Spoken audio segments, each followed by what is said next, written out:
Hi hello வணக்கம். இது உங்கள் பார்ட் டைம் பிஸ்னஸ் ஐடியாஸ். நம்ம இப்போ இந்த வீடியோவில் எதை பற்றி பார்க்க போகிறோம் அப்படின்னா, எஸ்பிஓடைய கரண்ட் அப்டேஷன்ஸ், நியூவாக என்ன அப்டேஷன்ஸ் கொடுத்துருக்காங்க அந்த டீட்டெயில் பற்றி தாங்க பார்க்க போகிறோம். அதுக்கு முன்னாடி சேனலை சப்ஸ்கிரைப் பண்ணாதவங்க மறக்காமல் சப்ஸ்கிரைப் பண்ணிக்கோங்க, பெல் பட்டனை ப்ரெஸ் பண்ணிக்கோங்க. அப்போ தான் நெக்ஸ்ட் வீடியோ உங்களுக்கு நோட்டிஃபிகேஷனில் வரும். வாங்க வீடியோக்குள்ளே போகலாம். நம்ம எஸ்பிஓவில் இனிமேல் வர ஜாயினிங் எல்லாமே ஃப்ரீயாக தான் ஜாயின் பண்ண முடியும் அப்படின்ற மாதிரி இன்ஃபர்மேஷன்ஸ் கொடுத்துருக்காங்க. இனிமேல் யாரும் எந்த அமௌண்ட்டும் எந்த பிளான்காகவும் கட்ட வேண்டாம் அப்படின்னு சொல்லியிருக்காங்க. சப்போஸ் நீங்கள் ஜாயின் பண்ண வில்லிங் இருக்குது அப்படின்னா, நீங்கள் யார்கிட்டனா உங்கள் ரெஃபரல் ஐடி வாங்கி ஜாயின் பண்ணுறீங்கன்னா அவங்க ஏதாவது பேமெண்ட் பண்ணணும்னு சொன்னாங்கன்னா யாரும் பேமெண்ட் பண்ணாதீங்க. இது அஃபிஷியலாக வந்திருக்க இன்ஃபர்மேஷன். எஸ்பிஓவில் இனிமேல் ஜாயினிங் ஃபீஸ் கிடையாது. ஓகேங்க, இனிமேல் வரவங்களுக்கு தான் ஜாயினிங் ஃபீஸ் ஃப்ரீயாக, நாங்கள் ஆல்ரெடி பே பண்ணியிருக்கோமே அதுக்கெல்லாம் என்ன பண்ணுறது அப்படின்னு சொல்லி கேட்டிங்கன்னா, அதுக்குமே எஸ்பிஓ வந்து ஆன்சர் சொல்லிட்டாங்க. இனிமேல் புதுசாக வரவங்களுக்கு எந்த ஒரு ஃபீஸும் கிடையாது, ஃப்ரீயாகவே ஜாயின் பண்ணிக்கலாம். அதுவே பழைய மெம்பர்ஸ், ஓல்டு மெம்பர்ஸில் எஸ்பிஓவில் இருக்கிறவங்களுக்கு அவங்க என்ன பிளானில் ஜாயின் பண்ணாங்களோ அந்த பிளானுக்கான அமௌண்ட் அவங்களுக்கு ரிட்டர்ன் செய்யப்படும்.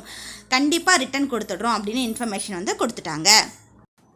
எஸ்பிஓ March 8 ஓப்பன் ஆகுதுன்னு சொல்லியிருக்கோம். அந்த எஸ்பிஓ ஓப்பன் ஆகும்போது நீங்கள் என்னென்ன பிளானில் ஜாயின் பண்ணிங்களோ அந்தந்த அமௌண்ட் உங்கள் வேலெட்டில் ஆட் ஆகப்படும் அப்படின்னு சொல்லிட்டாங்க. அந்த இன்ஃபர்மேஷனும் நமக்கு கொடுத்துட்டாங்க.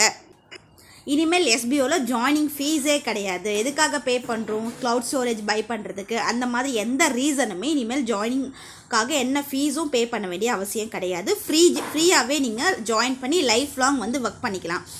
அது மட்டும் இல்லாமல் ரெஃபரல் வந்து ஸ்டாப் பண்ணுறதுக்கான ரீசனும் சொல்லியிருக்காங்க. ஃபார் எக்ஸாம்பிள், ஒரு கம்பெனியில் ஒரு ஸ்டார்ட் பண்ணுற கம்பெனியில் ஒரு 10,000 மெம்பர்ஸ் போதும் அப்படின்னா 10,000 மெம்பர்ஸ் மட்டும் தான் ரெக்ரூட் பண்ணுவாங்க, அதுக்கு மேலே ரெக்ரூட் பண்ண மாட்டாங்க இல்லைங்களா? அதே மாதிரி நம்ம எஸ்பிஓலையும் பர்டிகுலர் மெம்பர்ஸ் போதும் அப்படின்ற அளவுக்கு வந்து நமக்கு ஜாயினிங் வந்து கொடுத்துட்ருக்கலாம். அதுக்கு மேலே வந்து நீங்கள் ஜாயினிங் கொடுக்க முடியாது. ஒரு பர்டிகுலரை வச்சுருக்காங்க, பர்டிகுலர் மெம்பர்ஸ் போதும் அப்படின்ற மாதிரி வச்சுருக்காங்க. ஸோ அந்த கேட்டகரி வந்ததுக்கப்புறம் நீங்கள் ஜாயினிங் கொடுக்க முடியாது.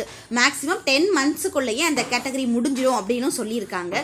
ஸோ ஃப்ரீயாக ஜாயின் பண்ணி லைஃப் லாங் ஏர்ன் பண்ணிக்கோங்க. வித்தவுட் ரெஃபரல் கூட இல்லாமல் நீங்கள் இதில் ஒர்க் பண்ணி ஏர்ன் பண்ணிக்கலாம். அதே போல் ஃப்ரீ தானே அப்படின்னு சொல்லிட்டு நம்ம இஷ்டத்துக்கும் யாரை வேணாலும் ஜாயின் பண்ண வைக்க முடியாது. எஸ்பிஓ பற்றின ஃபுல் டீட்டெயில்ஸ் தெரிஞ்சவங்க மட்டும்தான் இதில் ஜாயின் பண்ண முடியும். நீங்கள் ரெஃபர் பண்ணீங்க அப்படின்னா எஸ்பிஓ பற்றின ஃபுல் டீட்டெயில்ஸையும் அவங்களுக்கு சொல்லியிருக்கணும்.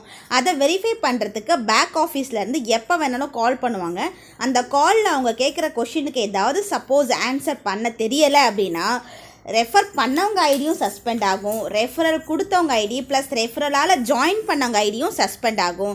ஸோ இதை மனசில் கேர்ஃபுல்லாக வச்சுக்கிட்டு ஃப்ரீ தானே நம்ம மட்டும் யாரை வேணாலும் ஜாயின் பண்ணி விட்டுக்கலாம் அப்படின்ற அப்படின்னு எந்த நினப்பும் இல்லாமல் கரெக்டாக எஸ்பிஓனா இப்படி தான், இந்த மாதிரி தான் ஒர்க்கு, அந்த மாதிரி ஒர்க் ரிலேட்டட் எல்லாத்தையும் இன்ஃபர்மேஷன் எல்லாத்தையும் கொடுத்து நீங்கள் ஜாயின் பண்ண வைங்க. ஸோ அதுக்காக எஸ்பிஓ பற்றி நீங்களும் தெரிஞ்சுக்கோங்க. நீங்கள் ஜாயின் பண்ண வைக்கிறவங்க கிட்டேயும் இந்த டீட்டெயில்ஸ் எல்லாம் சொல்லுங்கள். ஸோ இது தாங்க எஸ்பிஓ பற்றின கரண்ட் அப்டேஷன். இது மாதிரி நிறைய வீடியோஸ் வேணும் அப்படின்னா நீங்கள் சேனலை சப்ஸ்கிரைப் பண்ணிக்கோங்க, மறக்காமல் பெல் பட்டனை ப்ரெஸ் பண்ணிக்கோங்க. அப்போ தான் நெக்ஸ்ட் வீடியோ உங்களுக்கு நோட்டிஃபிகேஷனில் வரும். நான் வீடியோ அப்லோட் பண்ணும்போது நீங்கள் ஃபஸ்ட்டு உங்களுக்கு காட்டும், நீங்கள் அதை ஓப்பன் பண்ணி கரண்ட் அப்டேஷன் என்னன்னு தெரிஞ்சுக்க முடியும். ஸோ ஃப்ரீயாக ஜாயின் பண்ணுங்கள், லைஃப் லாங் ஏர்ன் பண்ணுங்கள். ரெஃபரல் வந்து கம்பல்சரி கிடையாது. ஸோ ரெஃபரலுக்காக பயப்படாதீங்க, யாரும் பே பண்ண சொன்னாலும் பே பண்ணாதீங்க. ஸோ இந்த மாதிரி வீடியோஸ் வேணும்னா சேனலை சப்ஸ்கிரைப் பண்ணிக்கோங்க. மேலே ஸ்க்ரீனில் தெரியிற நம்பருக்கு கால் பண்ணுங்கள். ஏதாவது டவுட்ஸ்னால் எக்ஸ்பிளைன் பண்ணுறேன். நியூ ஜாயினர்ஸ் ஏதாவது இருந்தாங்கன்னா நீங்களும் இந்த ஸ்க்ரீனில் தெரியிற நம்பருக்கு கால் பண்ணுங்கள், ஜாயின் பண்ணுறேன். நெக்ஸ்ட் வீடியோ பார்க்கலாம். Tata, bye bye.